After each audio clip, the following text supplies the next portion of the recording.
إن الحمد لله نحمده ونستعينه ونستغفره ونعوذ بالله من شرور أنفسنا وسيئات أعمالنا من يهده الله فلا مضل له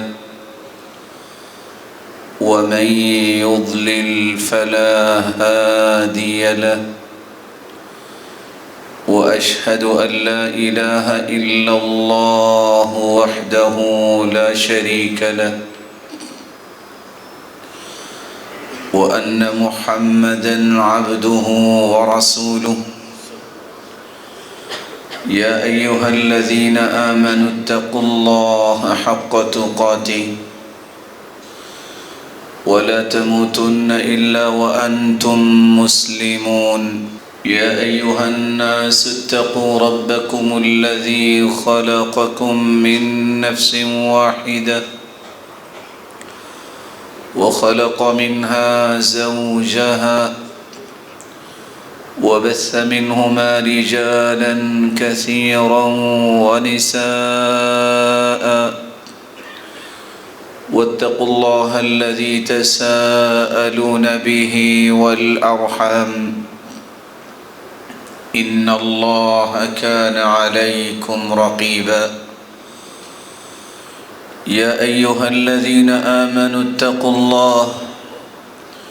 اتقوا الله وقولوا قولا سديدا يصلح لكم أعمالكم ويغفر لكم ذنوبكم ومن يطع الله ورسوله فقد فاز فوزا عظيما أما بعد فأعوذ بالله من الشيطان الرجيم إن الله يأمركم أن تؤدوا الأمانات إلى أهلها وإذا حكمتم بين الناس أن تحكموا بالعدل إن الله نعم ما يعظكم به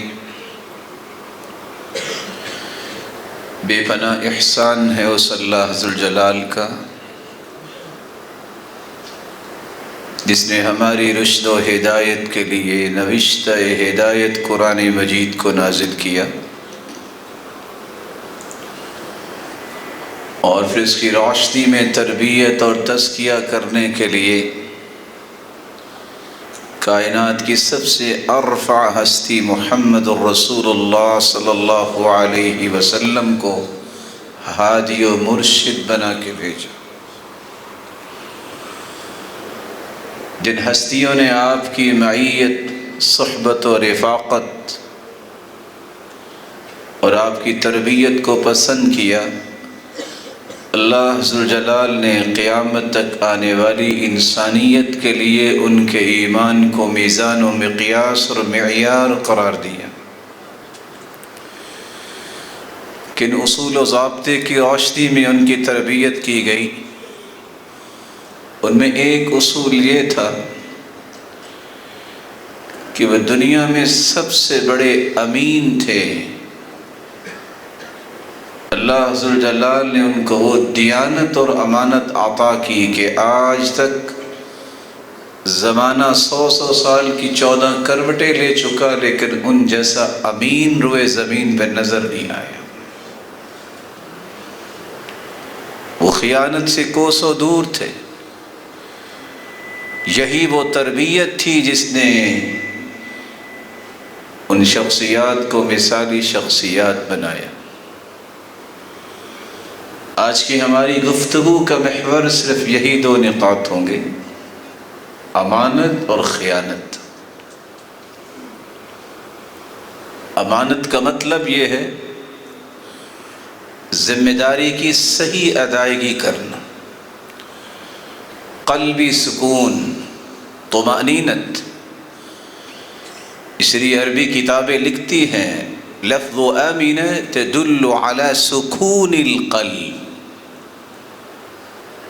امانت داری اختیار کرنے والا ہمیشہ پرسکون رہتا ہے، جو اطمینان اور طمانینت اس کے دل میں محسوس ہوتی ہے وہ دوسرا انسان تو امیجن نہیں کر سکتا۔ اس لیے علماء امت کہتے ہیں کل حق لزمک حفظه واداؤه فهو امانہ، ہر وہ حق جس کی حفاظت کرنا، جس کی ادائیگی کرنا شریعت نے لازمی قرار دی ہو اس کو امانت کہتے ہیں۔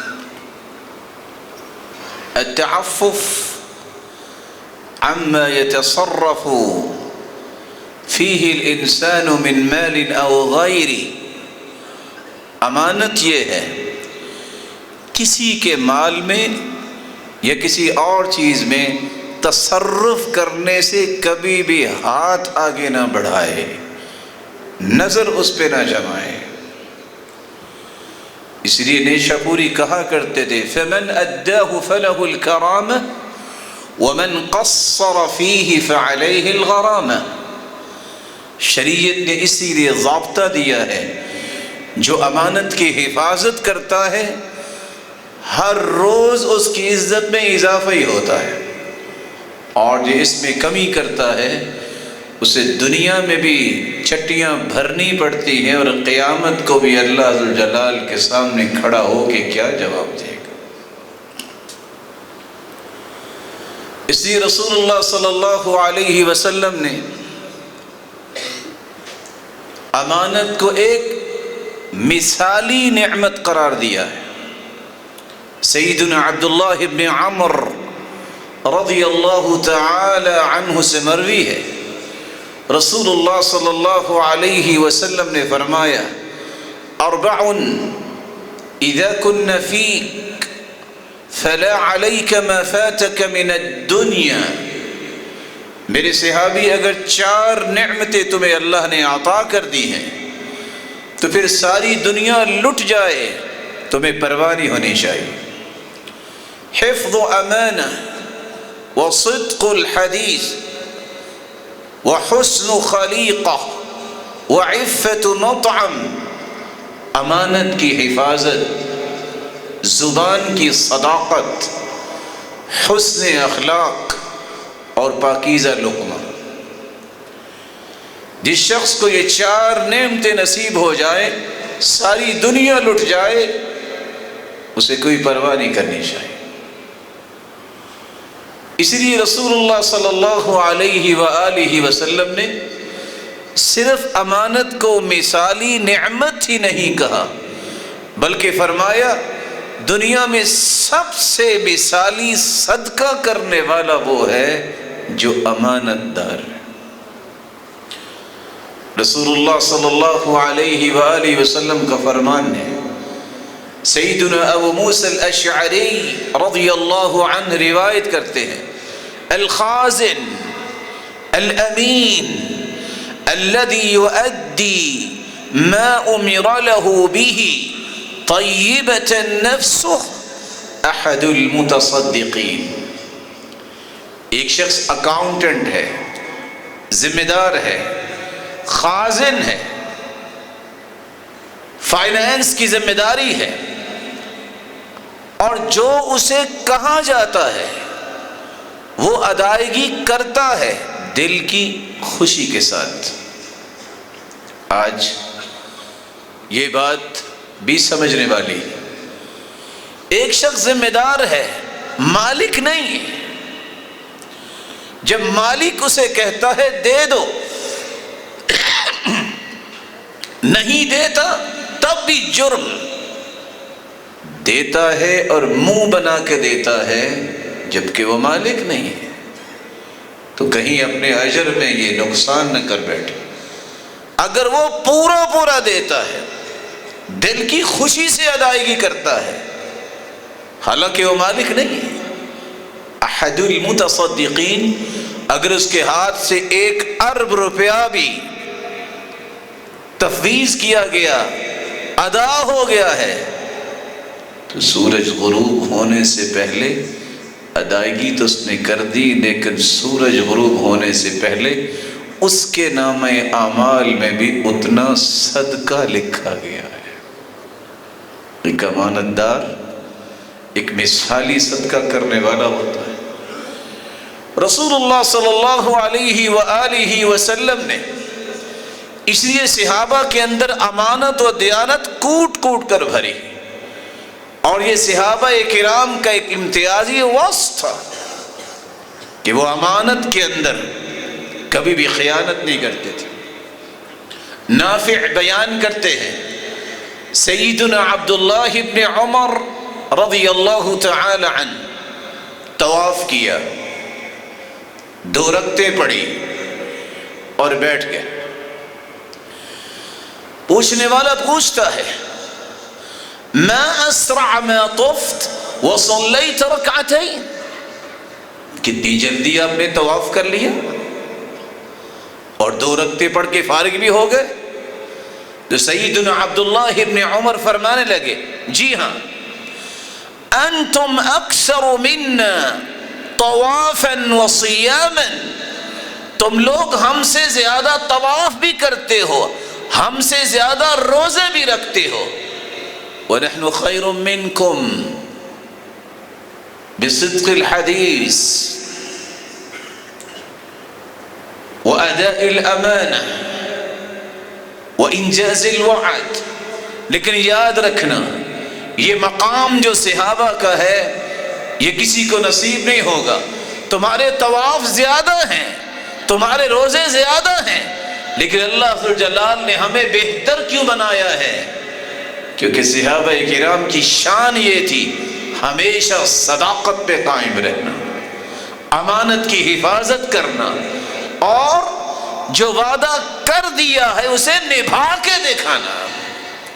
ابن ابی نجیح بیان کرتے ہیں لما اتی عمر رضی اللہ عنہ بتاج کسرى وسواريه فبدأ يقلب بعود في يده، اللہ کے رسول صلی اللہ علیہ وآلہ وسلم نے خندق کے موقع پہ کدال کا ایک وار کیا تھا جو پتھر ٹوٹ نہیں رہا تھا، پتھر تو ریزہ ریزہ ہو گیا۔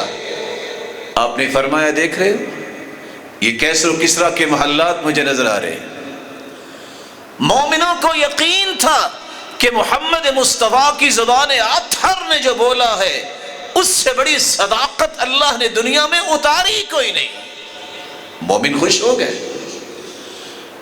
منافق کہنے لگے احدنا لا يأمن ان يذهب لقضاء حاجته فهو يعدنا كنوز کسریٰ وقیصر، ڈرتے ہوئے کوئی باہر تو جا نہیں رہا قضاء حاجت کے لیے، اور دیکھو یہ کسریٰ اور قیصر کے خزانوں کے وعدے ہمیں دے رہے ہیں۔ لیکن صدق اللہ ورسولہ، مومنوں کا یہی کہنا ہوتا ہے سچ کہا اللہ نے، سچ کہا اس کے رسول نے۔ پھر وہ وقت آیا جب سیدنا عمر رضی اللہ تعالی عنہ نے کیسر و کسریٰ کی ایک ایک اینٹ جدا کر دی، اور تاج منگوایا گیا اور اس کے کنگن منگوائے گئے۔ آپ کے ہاتھ میں چھڑی ہے اور اسے دیکھ رہے ہیں، غور سے دیکھا کہ کوئی بھی موتی گرا ہوا نہیں۔ کہنے لگے ان الذي ادى الينا هذا لآمین، کون ہے جو لے کے آیا ہے؟ کتنا دیانت دار ہے کہ جیسے اس نے اس کو لیا ہے ہم تک پہنچایا ہے، کوئی کمی نہیں کی۔ صحابہ بول اٹھے یقولون انت امین اللہ یؤدون الیک ما ادیت الی اللہ، اللہ نے تجھے کائنات کا سب سے بڑا دیانت دار بنایا ہے، آپ اپنی ذمہ داری کو پوری کرتے ہیں تو لوگ بھی تو ایسے ہی ہوں گے۔ فَإِذَا رَتَعْتَ رَتَعُوا، اگر آپ نے کوئی کمی پیشی کی تو لوگوں کے اندر بھی وہی عادات آئے گی۔ رسول اللہ صلی اللہ علیہ وآلہ وسلم کی صحابہ کا واسطہ تھا امانت، دیانت، صداقت اور عدالت۔ بلکہ یہ انبیاء کا بھی وصف ہے۔ ہرقل جب اس کے پاس جانے والے گئے اور جا کے رسول اللہ صلی اللہ علیہ وسلم کے صحابہ کے بارے میں کہا ان کو ہمارے حوالے کرو، اس نے بلا لیا، بادشاہ کے سامنے بیٹھے ہیں، سوالات ہو رہے ہیں۔ ہرقل نے سوال کیا یہ بتاؤ محمد حکم کس بات کا دیتا ہے؟ کافر تھے لیکن سچ بولنا پڑا، انہ امرکم بالصلاۃ والصدق والعفاف والوفاء بالعہد واداء الامانہ، 5 چیزوں کا حکم دیتے ہیں۔ نماز پڑھو، سچی بات کیا کرو، پاک دامنی اور عزت کی زندگی گزارو، جو وعدہ کرو پورا کیا کرو، جو امانت تمہارے ذمے لگائی جائے اس کی صحیح ادائیگی کیا کرو۔ ہرقل نے سن لیا، جب بات مکمل کی پلٹ کے آیا، کہتا ہے تم کہتے ہو کہ وہ نماز کا حکم دیتا ہے، وہ صدق الحدیث کا حکم دیتا ہے کہ صداقت اپناؤ، تم کہتے ہو کہ وہ عزت اور پاک دامنی کی زندگی کی دعوت دیتا ہے، وعدے کو پورا کرنا اور امانتوں کی حفاظت کرنے کی بات کرتا ہے۔ فَإِنَّهُ صِفَةُ نَبِيٍّ، ہرقل بول کے کہتا ہے یہ صفات جو تم نے بتائی ہیں یہ تو کسی نبی کی ہی صفات ہو سکتی ہے۔ تو امانت اور دیانت صرف مثالی نعمت نہیں، صرف مثالی صدقہ نہیں، یہ صحابہ کے امتیازی وصف تھا، بلکہ انبیاء کا بھی وصف تھا۔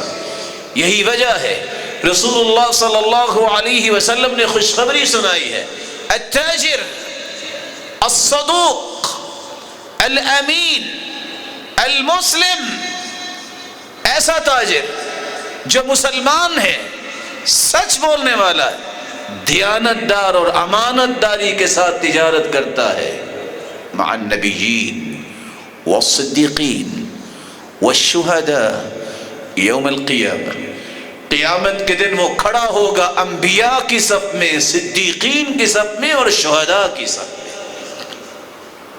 اور آپ صلی اللہ علیہ وآلہ وسلم نے اس لیے اپنی امت کو خوشخبری سنائی تھی، اضمنوا لی بست اضمن لکم بالجنہ، میرے صحابہ 6 چیزوں کی ضمانت مجھے دے دو، میں تمہیں جنت کی ضمانت دیتا ہوں۔ اصدقوا اذا حدثتم، جب بھی بات کرو سچ بولو، وَأَوْفُوا إِذَا عَاهَدتُّمْ، جب بھی کوئی وعدہ کرو اس کی وفا کیا کرو، وَأَدُّوا إِذَا اؤْتُمِنْتُمْ، تمہارے پاس امانت رکھی جائے تو اس کو پورا پورا ادا کیا کرو، وَكُفُّوا أَيْدِيَكُمْ، اپنے ہاتھوں کو ظلم اور زیادتی سے بچا کے رکھو، وَغُضُّوا أَبْصَارَكُمْ، اپنی نظروں کی حفاظت کیا کرو، واحفظوا فروجکم، اور اپنی شرمگاہوں کی عزتوں کی حفاظت کیا کرو۔ 6 چیزوں کی ضمانت تم مجھے دے دو، میں تمہیں جنت کی ضمانت دیتا ہوں۔ رسول اللہ صلی اللہ علیہ وسلم نے فرمایا 3 قسم کی آنکھیں ان کو آگ نہیں چھوئے گی، عین بکت من خشیت اللہ، وہ آنکھ جو اللہ کے خوف سے بہ پڑے، وعین غضت عن محارم اللہ، وہ آنکھ جو غیر محرم کی طرف اٹھنے سے گریز کرے، بند ہو جائے، وعین باتت تحرس فی سبیل اللہ، اور تیسری وہ آنکھ جو اللہ کی راہ میں پہرا دیتے ہوئے رات گزارتی ہے۔ اس عادت اس خوش نصیب کو حاصل ہوتی ہے جو امانت دار ہے، اور آج کائنات میں بسنے والے ہر فرد کے لیے کتنی ہی جنت کی کشادہ راہ ہے کہ وہ امانت داری کو اختیار کرے اور جنت کے راستے پہ رواں دواں ہو جائے۔ من ترک للہ شیئا عوضہ اللہ خیرا من، یہ اصول ہے، جو اللہ کی رضا کے لیے کوئی چیز چھوڑ دیتا ہے، ترک کر دیتا ہے، اللہ ذوالجلال اسے نعم البدل عطا کرتے ہیں۔ کوئی اگر کسی خیانت میں مبتلا ہے، اللہ کی رضا کے لیے خیانت کو چھوڑ کے دیکھے، اللہ وہ عطائیں کرے گا جو اس نے کبھی تصور نہیں کیا تھا۔ خیانت تو دور کی بات، جو آپ کی چیز نہیں ہے آپ اس کی طرف مت دیکھیے۔ امام ذہبی نقل کرتے ہیں مکہ کے اندر ایک شخص حج پہ گیا،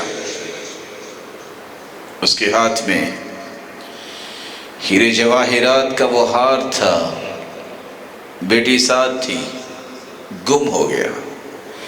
اعلان کرتا ہے من وجد الکیس صفته كذا وكذا فله 500 درہم جائزہ۔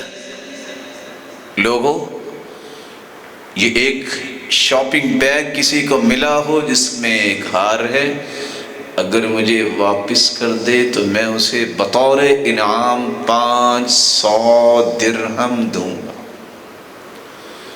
پکڑنے والے نے پکڑا جو غریب انسان تھا، ضرورت مند انسان تھا۔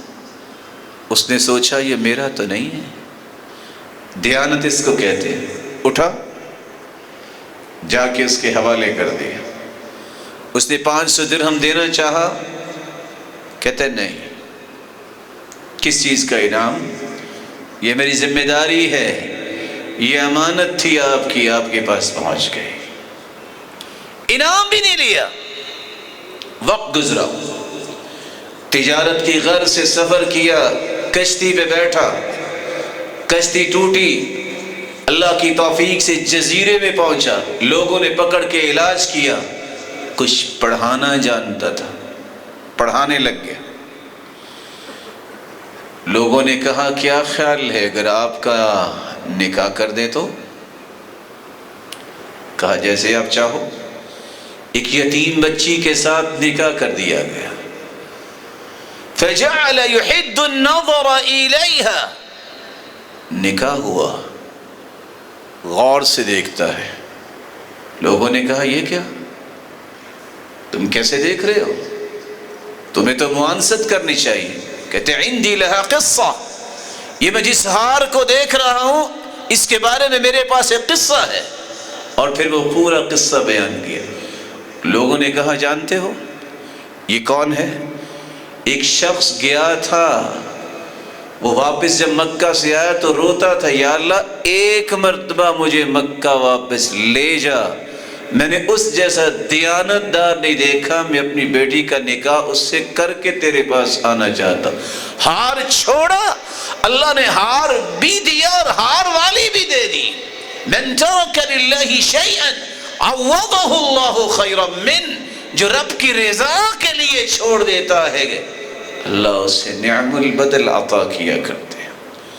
لیکن اگر وہ اس بات کو نہیں سمجھتا کہ دیانت اور امانت نعمت ہے تو پھر ایک غلط راستے کی طرف چل نکلتا ہے جس کو خیانت کہتے ہیں، غدر کہتے ہیں۔ خیانت غبن کرنا، کسی چیز میں کمی کرنا، بے ایمانی کرنا۔ رسول اللہ صلی اللہ علیہ وآلہ وسلم نے صحابہ کرام کو خیانت سے روکا اور ان کی زندگیوں کو پاکیزہ کیا۔ الاستبداد بما يؤتمن الانسان عليه من الاموال والاعراض والحرم، خیانت یہ ہے کسی انسان کے ذمے مال ہے، عزت ہے، یہ حرمت ہے، پرواہ نہیں کرتا۔ اس خیانت کو عربی زبان میں غدر بھی کہتے ہیں، اور الغدراء عربی زبان میں تاریکی کو کہتے ہیں۔ جو خیانت کی راہ پہ چلتا ہے یہ تاریک راستوں پہ چل نکلتا ہے، پھر اس سے روشنی میسر نہیں آتی۔ الغدر دغاباز اور فراڈیے کو بھی کہتے ہیں۔ ایسا شخص اپنے آپ سے بھی دھوکہ کرتا ہے، اپنے ایمان سے بھی دھوکہ کرتا ہے، اور اپنے معاشرے سے بھی دھوکہ کرتا ہے۔ اس لیے حارث المحاسبی کہا کرتے تھے فقدنا ثلاثة أشياء فلا نكاد نجدها إلى الممات۔ تین چیزیں تو آج معاشرے میں ختم ہو گئی، لگتا ہے کہ موت تک یہ تین چیزیں نظر نہیں آئیں گی۔ پوچھا کون سی؟ حسن الصیانہ وحسن القول مع الدیانہ وحسن الإخاء مع الامانہ۔ آج کام کرنے میں لوگ کام کرتے ہیں لیکن ایکسیلنس کے درجے پہ جا کے نہیں کرتے، بس کہتے ہیں چلاؤ۔ یہ ختم ہو گیا جو صحابہ کی عادت تھی۔ صحابہ کی عادت کیا تھی؟ جو سکھایا گیا۔ کان رسول اللہ صلی اللہ علیہ وسلم یقول، اللہ کے رسول فرمایا کرتے تھے ان اللہ یحب اذا عمل احدکم عملا ان یتقنہ۔ اللہ اس بات کو پسند فرماتے ہیں تم میں سے جو بھی کوئی کام کرے کمال کا کام کرے، میئرز میں کوئی کمپرومائز نہ کرے، معاییر، مقاییس، موازین پورے ہونے چاہیے۔ یہ صحابہ کا وصف تھا۔ لیکن حارث المحاسبی کہتے ہیں صحابہ کا دور گیا، تابعین اور تبع تابعین پاکیزہ لوگ دنیا سے چلے گئے، آج تین چیزیں ڈھونڈنے کو نہیں ملتی۔ کوئی ایکسیلنس کے درجے پہ جا کے کام کرنے کا ذہن نہیں بنا تھا۔ باتیں اور دعوے بہت، حسن القول مع الدیانہ، گفتگو سنے تو کمال، لیکن دینداری اس میں نظر نہیں آتی۔ وحسن الاخاء مع الامانہ، بھائی بننے کے لیے ہر شخص تیار ہے، لیکن دیانت اور امانت کی بنیاد پر اخوت قائم کرنے کے لیے لوگ تیار نہیں۔ رسول اللہ صلی اللہ علیہ وآلہ وسلم نے اس لیے فرمایا تھا جس کے پاس امانت نہیں، دیانت نہیں، خائن ہے، اس کا کوئی ایمان نہیں۔ لا ایمان لمن لا امانت له ولا دین لمن لا عہد له۔ جس کے پاس امانت نہیں اس کے پاس ایمان نہیں، جو وعدے کا پابند نہیں اس کا کوئی دین نہیں۔ بلکہ آپ صلی اللہ علیہ وسلم نے فرمایا خیانت منافقت کی نشانی ہے۔ ثلاث من کن فیہ وهو منافق وإن صام وصلى وزعم أنه مسلم۔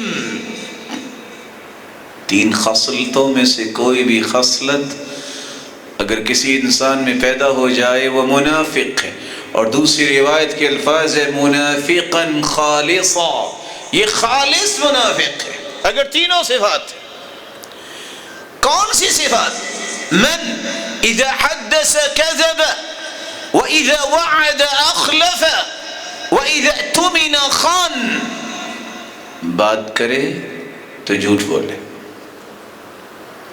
وعدہ کرے تو پورا نہ کرے، امانت میں خیانت کرے۔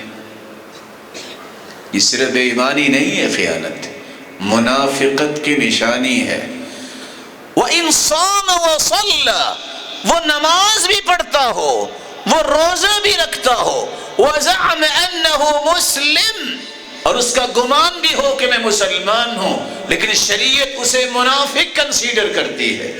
رسول اللہ صلی اللہ علیہ وسلم نے اس لیے تنبیہ کرتے ہوئے فرمایا تھا کہ خیانت یہ قیامت کی نشانیوں میں سے ایک نشانی ہے۔ جب خیانت معاشرے میں آ جائے تو سمجھ لو قیامت قریب آ گئی۔ اول ما يرفع من الناس الامانہ، سب سے پہلے لوگوں سے جو چیز اٹھا لی جائے گی، اچک لی جائے گی، وہ امانت ہوگی۔ لوگ امانت دار نہیں رہیں گے قیامت کے دن۔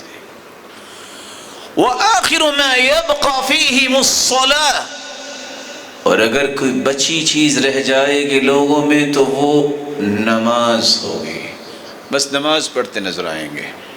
وَرُبَّ مُصَلٍّ لَا خَلَاقَ لَهُ عِندَ اللَّهِ، اور وہ نماز بھی پھر ایسی پڑھتے نظر آئیں گے کہ بس بتانا ہے کہ میں نماز پڑھتا ہوں، اللہ ذوالجلال کے ہاں اسے کچھ بھی اجر و ثواب نصیب نہیں ہوگا۔ دوسری روایت کے الفاظ ہیں ان الرجل لیصلی 60 سنہ وما تقبل له صلاة، ایک شخص 60 سال نماز پڑھتا ہے لیکن قیامت کا دن ہوگا اس کی ایک بھی نماز قبول نہیں ہوگی۔ کیا سبب ہے؟ وضو نہیں کرتا؟ نو ڈاؤٹ کہ وضو نہ کیا ہو نماز نہیں ہوتی۔ لا صلاة لمن لا وضوء له، وضو نہیں تو نماز نہیں۔ کیا وہ سورۃ الفاتحہ نہیں پڑھتا؟ بلا شبہ۔ لا صلاة لمن لم يقرأ بفاتحة الكتاب، جو سورۃ الفاتحہ نہیں پڑھتا اس کی نماز نہیں۔ تو کیا کرتا ہے کہ اس کی 60 سالہ نماز قبول نہیں؟ لعلہ یتم الرکوع ولا یتم السجود ویتم السجود ولا یتم الرکوع، گناہ یہ ہے کہ کبھی رکوع پورا نہیں کرتا، کبھی سجدہ پورا نہیں کرتا۔ رکوع کرے تو سنت یہ ہے کہ آپ کا سر اور آپ کے پشت برابر ہو۔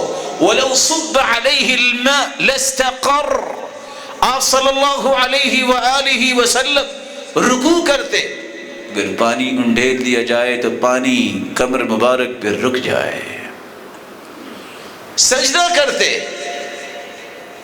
حَتَّى يَرْجِعْ كُلُّ فَقَارٍ إِلَى مَكَانِ، ہر جوڑ اپنی جگہ پہ واپس پلٹ کے آ جائے سکون اور طمانینت کے ساتھ۔ یہ رکوع ہے، یہ سجدہ ہے جس کو مکمل نہ کرنے کی وجہ سے بسا اوقات نماز کے اجر و ثواب سے انسان محروم کر دیا جاتا ہے۔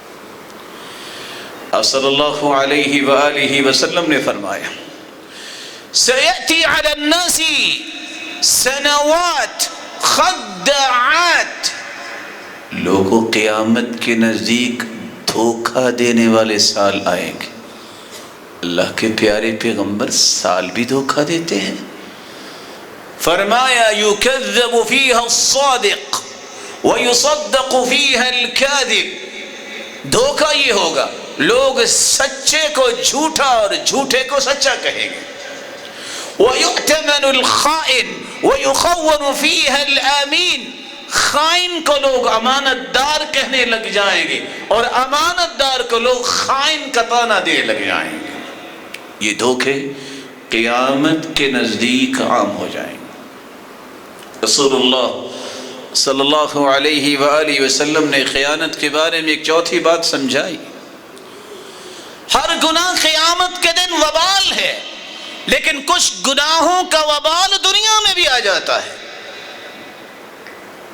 رسول اللہ صلی اللہ علیہ وسلم نے فرمایا ما من ذنب اجدر ان يعجل اللہ تعالی لصاحبه العقوبة في الدنیا مع ما يدخره له في الآخرہ، کچھ ایسے گناہ ہیں جن کا وبال قیامت کو تو آئے گا ہی آئے گا، دنیا میں بھی پکڑ ہو جاتی ہے۔ وہ 3 گناہ ہیں، من قطیعۃ الرحم والخیانہ والکذب، جو قطع تعلق ہی کرتا ہے، رشتہ داروں سے برا سلوک کرتا ہے، خیانت کرتا ہے اور جھوٹ بولتا ہے۔ اور دوسری روایت میں والبغی، اور بغاوت کرتا ہے۔ یہ وہ جرم ہے جن کی سزا دنیا میں ہی مل جاتی ہے۔ سزا کیا ہے؟ من عاش بالمکر مات بالفقر، اس جملے کو یاد رکھیے گا۔ من عاش بالمکر مات بالفقر، جو مکاری کرتا ہوا زندگی گزارتا ہے وہ مرنے سے پہلے پہلے فقیر ہو کے مرے گا۔ یہ فقیری صرف مال کی نہیں ہے، یہ فقیری ان بے مثال اور لازوال محبتوں کی بھی فقیری ہے کہ وہ ہر شخص کی آنکھوں سے گر جائے گا۔ یہ اس سے بڑی فقیری ہے جو مالی فقیری ہوتی ہے۔ اس لیے آپ صلی اللہ علیہ وآلہ وسلم نے خیانت کے بارے میں ایک 5ویں بات فرمائی، لا تجوز شہادت خائن ولا خائنہ۔ کوئی مرد ہے یا عورت ہے خیانت کرنے والے ہیں، وہ زندگی میں کبھی گواہ نہیں بن سکتے، وہ گواہی ان کی کنسیڈر نہیں ہوگی جب تک توبہ نہ کر لے۔ لا تجوز شہادت خائن، خائن گواہ نہیں، ایز اے وٹنس کہیں بھی کنسیڈر نہیں کیا جائے گا، مرد ہو یا عورت ہو۔ کس قدر انسان کی ذلت اور رسوائی ہے، ہو بھی مسلمان، نماز بھی پڑھتا ہو اور اسے گواہ کنسیڈر نہ کیا جائے کہ پیچھے ہٹ جاؤ، تم گواہی کے لائق ہی نہیں۔ اس لیے آپ صلی اللہ علیہ وسلم نے 6ٹھی بات یہ سمجھائی، اللہم انی اعوذ بک من الجوع، اے اللہ میں بھوک سے تیری پناہ طلب کرتا ہوں، فإنہ بئس الضجیع، بھوک ہو تو نیند نہیں آتی، وأعوذ بک من الخیانہ فإنها بئست البطانہ، اے اللہ میں تیری پناہ میں آتا ہوں خیانت سے، کہ اس سے برا دوست کوئی نہیں ہے، خیانت سے برا کوئی دوست نہیں ہے، اس سے دوستی کوئی بری نہیں ہے۔ اللہ جلال نے فرمایا اپنے پیغمبر کے ذریعے مخلوق کو کہ خیانت سے بری کوئی دوستی نہیں ہے۔ اللہ جلال ہر قسم کی خیانت سے مسلمانوں کو پاکیزہ بنائے، بلکہ رسول اللہ صلی اللہ علیہ وآلہ وسلم نے فرمایا یہ صرف دنیا کی بات نہیں بلکہ قیامت کے دن انتہائی ذلت کا سامنا کرنا پڑے گا۔ کیسی ذلت؟ آپ صلی اللہ علیہ وسلم نے فرمایا من استعملناہ علی عمل، ہم نے جب کسی کو ذمہ دار بنایا، فرزقناہ رزقا، اس کی ضرورت کو بھی پورا کیا، تنخواہ بھی دی، پھر آگے فرمایا فما اخذ غیر ذلك فهو غلول، اس نے اس کے علاوہ کچھ لے لیا تو یہ ہے غلول، دھوکہ۔ اور دوسری روایت میں آتے فَكَتَمَنَا مِخْيَطًا، جو ہم نے دینا تھا دے دیا، اگر اس نے کوئی سوئی بھی چھپائی فَهُوَ غُلُولٌ يَأْتِي بِهِ يَوْمَ الْقِيَامَةِ، آج نہیں تو قیامت کو اسے پیش کرنی پڑے گی سوئی، فَمَا فَوْقَ، اس سے بھی چھوٹی چیز۔ رسول اللہ صلی اللہ علیہ وسلم نے فرمایا ذلت دیکھیے، لِكُلِّ غَادِرٍ لِوَاء، جس طرح دنیا میں شہرت کے لیے، سٹیٹس کے لیے، اپنے آپ کی واہ واہ کروانے کے لیے انسان حرام کھاتا ہے اور جھنڈا لگاتا ہے گاڑی کے آگے کبھی پیچھے، قیامت کا دن ہوگا یہ جھنڈا اس کے لیے گاڑ دیا جائے گا۔ بلکہ دوسری روایت کے الفاظ ہے يُنصَبُ لِكُلِّ غَادِرٍ لِوَاءٌ عِنْدَ إِسْتِ، جو خائن ہے، غدر کرنے والا ہے، غبن کرنے والا ہے، دھوکہ کرنے والا ہے، فراڈ کرنے والا ہے، دنیا میں پشت پہ کوڑے برسائے جاتے ہیں اور قیامت کو اگر توبہ نہ کی تو قیامت کو اسی پشت کے پاس جھنڈا لگایا جائے گا، پوری دنیا دیکھے کہ یہ ہے فراڈ کرنے والا، اس کے اکیلے کا نام نہیں آئے گا، ہذہ غدرۃ فلان ابن فلان، یہ فلاں کے بیٹے کا فراڈ ہے۔ اس لیے مسلمان کے لیے اس سے بڑی ذلت کیا ہے؟ وہ اپنے والدین کو عزت نہیں دے سکتا تو قیامت کو ذلیل تو نہ کروائے کہ جہاں باپ کا نام بھی آئے گا یہ فلاں کے بیٹے کا یہ دھوکہ ہے۔ اپنی عزت اور اپنے باپ اور اپنے خاندان کی عزت کا ایک ہی راستہ ہے جو صحابہ کرام نے اختیار کیا، وہ ہے امانت و دیانت۔ بلکہ رسول اللہ صلی اللہ علیہ وسلم نے فرمایا جب پل صراط قائم کی جائے گی جہنم کے اوپر، ادق من الشعر واحد من السیف، تلوار سے بھی تیز اور بال سے بھی باریک، لیکن کتنے امانت دار اور ایمان والے تقوی والے کالبرق، ایسے گزر جائیں گے جیسے بجلی گزرتی ہے، کالہوا، ہوا کی طرح گزر جائیں گے، کاجاوید الخیل، کچھ ایسے گزریں گے جیسے تیز رو گھوڑا دوڑ کے گزرتا ہے، حالانکہ وہ وہی ہوگی۔ اور کتنے ایسے ہوں گے جو پیدل گزریں گے، کتنے لوگ بیٹھ بیٹھ کے گزریں گے، کتنے لوگ یکبو مرہ ویقعد مرہ، کبھی گریں گے پھر بیٹھیں گے، اور کچھ لوگ ایسے ہوں گے فَيُرْسَلُ بَيْنَ جَنْبَتَيْ الصِّرَاطِ، ایک طرف امانت کھڑی ہوگی، دوسری طرف رشتہ داری کھڑی ہوگی۔ جس نے جو کچھ دنیا میں غبن کیا ہے فَعَلَيْهَا كَلَالِيب، لوہے کی سلاخیں ہوں گی، یہ آنکھ کا صحیح استعمال نہیں کیا تو آنکھ کھینچ لی جائے گی، کان کا صحیح استعمال نہیں کیا تو یہ کان کھینچ لیے جائیں گے، یہ دائیں اور بائیں امانت اور رشتہ داری کھڑی ہوگی۔ اور اگلی روایت کے الفاظ ہیں، رسول اللہ صلی اللہ علیہ وسلم نے فرمایا القتل فی سبیل اللہ، اللہ کی راہ میں شہادت، تکفر الذنوب كلها الا الامانہ، سارے گناہ شہادت سے معاف ہو جائیں گے، لیکن امانت معاف نہیں ہوگی کہ اس نے خیانت اس میں کی ہے، الا الخیانہ، خیانت معاف نہیں ہوگی۔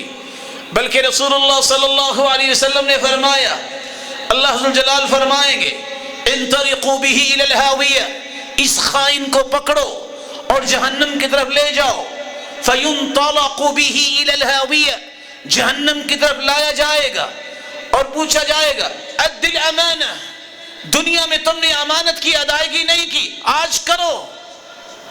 وہ کہے گا ذہبت الدنیا، دنیا تو ختم ہوگی تو میں کہاں سے امانت ادا کروں؟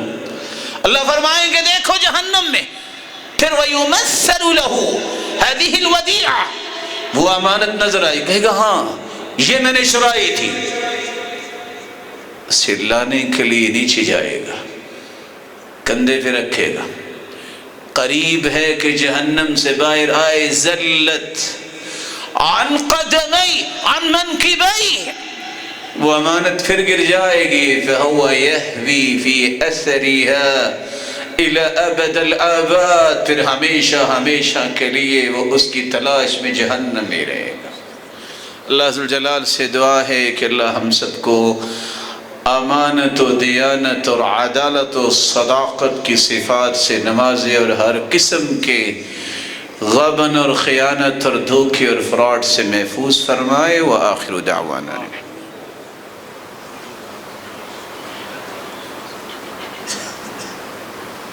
الحمد لله على إحسانه والشكر له على توفيقه وامتنانه، أما بعد فأعوذ بالله من الشيطان فإنه عدو للإنسان۔ امانت ایک مثالی نعمت ہے، بلکہ قیامت کے دن انبیاء اور صدیقین شہداء کے ساتھ حاصل کرنے کا ایک ذریعہ ہے۔ امانت دار یہ اللہ ذو الجلال کا پسندیدہ انسان ہے، کیونکہ اللہ نے انبیاء اور رسل اور صحابہ کرام کا امتیازی وصف بنایا ہے، جبکہ خیانت بے ایمانی بھی ہے، منافقت بھی ہے، اور خیانت کرنے والے کی شہادت اور گواہی کنسیڈر نہیں ہوتی۔ اللہ ذو الجلال نے اس سے پناہ بھی مانگی ہے، اور قیامت کو ذلتوں کا سامنا کرنے والا ہوگا اگر خائن توبہ نہیں کرتا۔ اور توبہ کی شروط یہ ہے کہ انسان اخلاص سے توبہ کرے، جو گناہ کر رہا ہے اس کو چھوڑ دے، اللہ کے سامنے شرمندگی کا اظہار کرے عزم مصمم کرے کہ میں آئندہ سے نہیں کروں گا، اور پھر موت سے پہلے توبہ کرے، اور رد الحقوق والمظالم الی اہلہا، اگر اس نے کسی کے حقوق مارے ہیں تو انہیں واپس کرے، ظلم کیا ہے تو اس سے معافی طلب کرے۔ اور اللہ کے رسول صلی اللہ علیہ وآلہ وسلم نے اس لیے فرمایا خائن اس قدر محروم ہے، اثنان لا تنالهما شفاعتی یوم القیامہ، دو لوگوں کو قیامت کو میری سفارش نصیب نہیں ہوگی، امام غشوم، ظالم غشوم، ہے حکمران لیکن ظالم بھی ہے اور غش بھی کرتا ہے، دھوکہ بھی دیتا ہے۔ وَكُلُّ غَالٍ مَارِقٍ، اور ہر وہ شخص جو حدود سے تجاوز کرنے والا ہے، غلول دھوکہ کرنے والا ہے، مارق کلمہ بھی پڑھتا ہے، دیکھنے مسلمان بھی لگتا ہے لیکن ایمان کی حدود کو کراس کر رہا ہے، جو لگتا ہے کہ ایمان نہیں ہے، سفارش اللہ کی رسول کی اسے نصیب نہیں ہوگی۔ بلکہ آپ صلی اللہ علیہ وسلم نے فرمایا 5 لوگ جہنمی ہیں، صحیح مسلم کی روایت ہے، الضعیف الذی لا زبر لہ، ایسا کمزور انسان جس کے اندر نہ غیرت ہے، نہ حیا ہے، نہ عقل ہے، نہ برائی کی کوئی پرواہ ہے، وہ برائیاں کرتا ہی چلا جا رہا ہے، تبعاً ہے ویسے ہی، لا يتبعون مالا ولا اہلا، نہ اسے اپنے اہل و عیال کی عزت کا احساس، نہ اسے مال کی پرواہ، تبعاً لائی لگ ہے، اس قدر کمزور جہنمی ہے، جسے کوئی بھی حیا اور شرم نہیں کسی گناہ کی، کوئی غیرت نہیں۔ والخائن الذي لا يخفى عليه طمع وإن دق إلا خانه، اور ایسا خائن بھی جہنمی ہے اگر توبہ نہیں کرتا، جس کا طمع یہ ہے کہ چھوٹی سی چھوٹی چیز اس کے ہاتھ لگے اس میں خیانت کرتا ہے۔ والرجل الذي يخادع عن أهلك لا يصبح ولا يمسي إلا وهو يخادعك عن أهلك ومالك، تیسرا وہ شخص بھی جہنمی ہے جو صبح و شام تمہارے مال اور تمہارے اہل و عیال کے متعلق تمہیں دھوکے میں رکھتا ہے۔ وَذَكَرَ الْبُخْلَ وَالْكَذِبَ وَالشِّنْظِيرَ، اور آپ نے 3 اور باتیں بھی فرمائی۔ بخل بھی جہنم میں لے جائے گا کیونکہ لا يدخل الجنة بخیل، بخیل جنت میں نہیں جائے گا، جھوٹ بھی جہنم میں لے جائے گا، والشنظیر الفحاش، اور ایسا انسان جو فحش گوئی اور فحاشی میں مبتلا ہے، توبہ نہیں کرتا تو اس کو بھی بھگتنا پڑے گا۔ رسول اللہ صلی اللہ علیہ وآلہ وسلم صحابہ سے سنتے ہیں جب ایک شخص کرکرا، جس کا نام تھا کرکرا، وہ جب میدان کارزار میں قتل ہو گیا، لوگوں نے کہا شہید فی الجنہ، دیکھو شہید اور جنتی۔ آپ نے فرمایا شہید فی الجنہ، تم شہید کہہ رہے ہو اور جنتی کہہ رہے ہو، والذی نفسی بیدی، اللہ کی قسم جس کے ہاتھ میں میری جان ہے، ان الشملہ التي قد غلها لتشتعل عليه نارا، ان الشملہ التي قد غلها لتشتعل عليه نارا، ابھی غنیمت تقسیم نہیں ہوئی، اس نے جو چادر چرائی تھی وہ چادر آگ کی بن کے اس کو لپٹی ہوئی ہے، تم کہتے ہو شہید اور جنتی۔ اللہ ذوالجلال ہر قسم کی خیانت سے محفوظ فرمائے۔ مولا کریم یہ روشن چہرے، ان چہروں کو اے اللہ قیامت کو بھی روشن فرما، ان کے والدین، ان کی اولادوں اور نسلوں کو بھی مالک الملک ہر قسم کی خیانت سے محفوظ فرما، اور امانت و دیانت اور عدالت و صداقت کا لباس پہنا۔ الہ العالمین قیامت کے دن اپنے محبوب کا ساتھ نصیب فرما اور اپنے دیدار کا مستحق بنا۔ وآخر دعوانا الحمد للہ رب العالمین۔